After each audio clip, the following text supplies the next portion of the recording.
Amoebas are free-living shapeshifters capable of changing their shape to move and feed. This is done by extending cellular projections called pseudopodia, which means fake feet. When an amoeba moves, it uses these projections as a form of conveyor belt, stretching towards the desired way of movement. The cell then fills the projections with cytoplasm, creating a form of a rolling movement.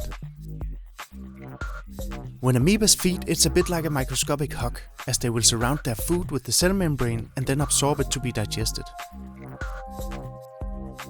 A big part of the cellular cytoplasm is therefore made up of these ingested particles, as well as cellular organelles such as mitochondria and the nucleus containing the amoeba's DNA. Most amoebas are harmless to humans, but some species are able to cause infection.